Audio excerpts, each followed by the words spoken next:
This segment is sponsored by the Tennessee Wildlife Resources Agency. Join us in preserving and protecting Tennessee's wildlife. All right, welcome back, everyone. You can reach us here at 737-7767. Any calls you might have. We've got Kevin Kennedy on here with Kennedy Law Firm out of Clarksville, Tennessee. And, you know, Clarksville's not far from Nashville. And if you really want a great attorney, one that has got the heart of gold, Kevin's your man. I promise you. I've known this man for years, and he hasn't changed from the day I met him to today. Not 1 ounce. And I'm telling you, he's just a great individual to know and a good, close friend of mine. And so, Kevin, you know, when they start calling in, or before they start calling in, there is so many things that we as hunters, conservationists, yes, we need to get with attorneys like you to where we have a voice. The problem is we don't carry enough clout. That's the problem. When you don't have enough clout, and most of our viewers will agree, to get through the front door, through the receptionist, that little hatchet lady at the front desk. Come on. That's the hardest one. That's the hardest one. You ever get past her, you got it. You can get in the door. But she is paid to make sure that your trip is miserable. And short. And short. And so, if you ever get past her, but you have to have clout. And guys with your name, like your reputation, can help us get that clout. Well, you know, the truth of the matter is all the world is political. And so people work hard to get these political positions. And when they say, well, what about some political influence? We know some have it and we know some don't. Some don't. And the truth is sometimes they will take your phone call and sometimes they won't. But it's that political pressure that still makes a difference. And why do you think we have so many lobbyists? Because they get things done through the legislature. That's exactly that right. fits their agenda. Of course, what is our agenda? We'd really like to keep this way of life alive. And if someone doesn't stand up and speak on it, then someday it gradually go away. gets whittled away. That's right. Let's go. Okay, Brandon, turn them loose. All right. Who got? Robert. How can we help you, Robert? Yes, sir. What's the best crossbow on the market right now that y'all know of? Probably a raven. Probably a raven. And I got one more question for you. That new deer disease, do they got any kind of blood test you can test, you know, for the meat before you eat it? No, they don't. No. The only way to test that is going to be through brain matter or something like that. It would have to be done that way. Yeah, they have to do the brain sent matter. off to a lab.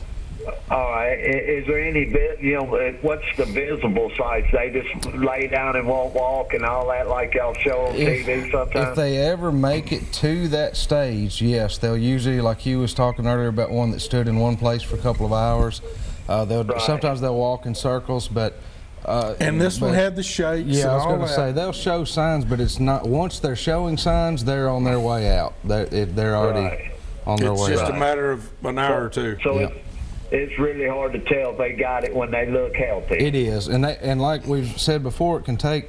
You're looking at 16 to 24 months for that disease to really show. To show up in the So deer. for that entire time, it could be carrying and be out chasing does, eating clover, you know, doing what he does every day, and you would never know the difference. You never know it.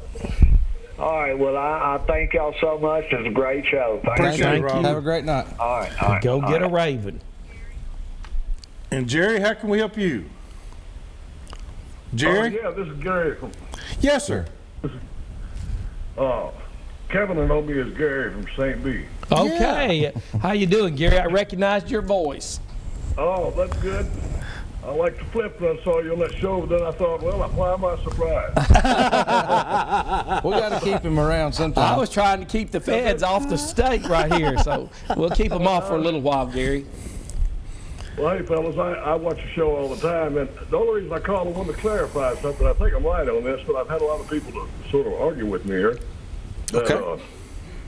TWRA is, they trump all city ordinances when it comes to, for example, shooting in city limits and so forth, as long as you're hunting according to the law.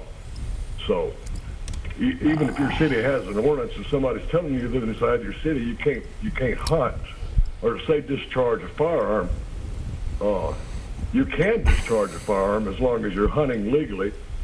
in any city in Tennessee. That's my understanding. Am I right? No, sir. If it is in the confines of say a subdivision, No, that I understand. yeah, I'm talking about that they can't do. He's speaking on your property in the city limits. If you're on your property or property that you have permission to be on, and you're hunting and you discharge the firearm in a safe manner, that would be something kind of like Kevin was talking about earlier. In that case, you can hunt on your property. You can hunt on your property. And it's you mentioned TWRA, and I guess it would kind of lean to them, but it's more so a state deal. It's just got to do with that. But yes, if you have property in the city limits and you are allowed to be there, and you can safely discharge a firearm, then you can do so. Yeah, these guys are just like lawyers, Gary. The truth is, and it can get into interpretation. Remember this, federal law supersedes state law. Right. State law would supersede city. And so then that's where your lawyer would be dancing and trying to You wiggle called on a away. good night with that one, because this is the guy to ask. Come in. And just like this, you have the right to protect. If there was a coyote after your dog right there, then you'd have a right to protect your animal and your children. And you can hunt, because when you come into Nashville, when you come to Davidson County line, when you cross the Davidson County line, you are legally in the city limits of Nashville, Tennessee. Yep. Because it's posted at every place at the county line.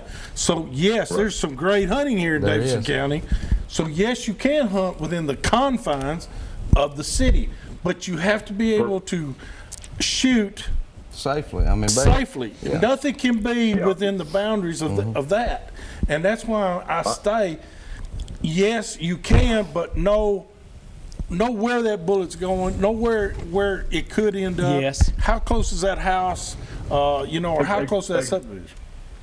Exactly. Although it gets back to the laws of TWRA laws as far as say a minimum of 150 yards from a dwelling and et cetera. If you're abiding by the TWRA laws that pertains to whatever that hunting season is, you can hunt in any city limits in Tennessee. Yes. That's right. And actually, that private dwelling thing that you're talking about, that is for public property. Yeah, that's public property. If you're on private property and you can be within that confines, you're okay there too. And one other thing, and the point I'd make on this too, it gets down to what would a reasonable man think is reasonable under those circumstances. That's right. Now you can get into interpretation. If some of these officers had it in for this person, they said, well, we don't think that's reasonable, we're going to charge you, then that's where you get a lawyer. Make sure it's not something that can be questioned, really. That's right. That's what we try to tell them. That's what we try to do. But remember, it'll always be questioned. It'll always get questioned. Thank you. Thank you, Gary. Appreciate the call. All right, we got. Who do you have on? Roger on 3. All right. Roger, how can we help you? Roger? Yes. How can we help you tonight, brother?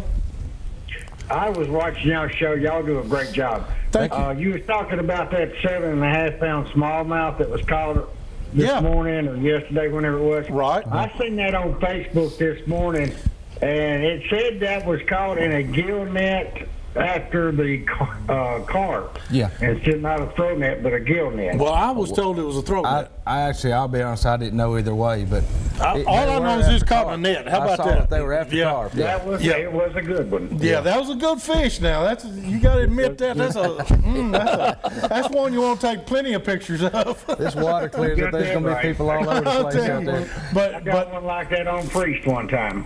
Well, I tell you what, they're there. They're there. And by the way, I didn't know if anybody ever thought about it, but this week was the week of the 50th anniversary of the largest smallmouth ever been caught in the world. Wow. Was this really? week, out of Dale Hollow. Yep. 50 years ago this week. So awesome. Tony Bean wrote a book about that one time, I believe. Did you know Tony Bean? I know Tony Bean. I did too. Yeah. He Porter, and Bobby Bear and I, we used to do a lot of bass fishing out there on Priest. Well, then you knew Poppy Blair too. Oh, yeah. Yeah. Okay. Yeah. We won't talk about that group you've been running around with. I heard that. Hey, I like to see y'all do some more talking about some of these big catfishing tournaments and things that's going on around the you know country. what? They are starting up, and they got the big catfish splash going on Kentucky Lake this year. I think it's going to be in either May or June.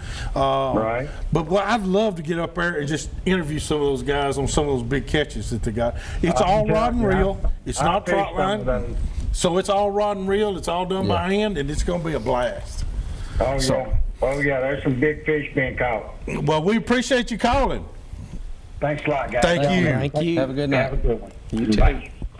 All right, we got our tip of the week. All right, guys. Yeah, it's time to go over and do this week's tip of the week. This week's tip of the week is being sponsored by Davidson Farmers Co-op. You can go and see them right there on Dickerson Pike, just off the Bradley Parkway. Give them a call, 615-860-4774. All right, what's your tip? Well, okay, throw it over here. Did I not say? You got the tip? No, you know, actually, and I know we've already talked about it tonight, but we had said earlier we were going to hit on this tonight, kind of for our tip anyway. But Kevin mentioned earlier about, you know, having a slip or a form filled out when you do a lease, and I was telling y'all earlier kind of how we laid ours out. But that is just to hit on that again. That is a very important deal, and not just the part of who's responsible for this, that, and the other. But I've run into problems with leases where other guys were coming in there and they had permission. Yes, come on. You know that. So it's just a good idea when you get that agreement that you have everything on that piece of paper. What are you going to spend on it? What are they going to allow? Are you going to have all hunting rights? Yes. Or is it going to be just deer hunting? Is it just going to be just turkey hunting? But anyhow, getting all that stuff on paper. Get it spelled out, and I promise we've got leases we've had for years and years. We've got great relationships with them. It just keeps everything smooth, and there's no questions asked if there's ever an issue. So yeah, it holds down the anxiety, and no worry, and it does great for everybody. Yeah, and if somebody pulls up, the neighbors, we always, hey, you can't be hunting down. He said, well, we've got permission from you. That's right. There it is. That's right. Guys, we're going to take another quick break, and when we come back, we'll have some more Southern Woods and Waters.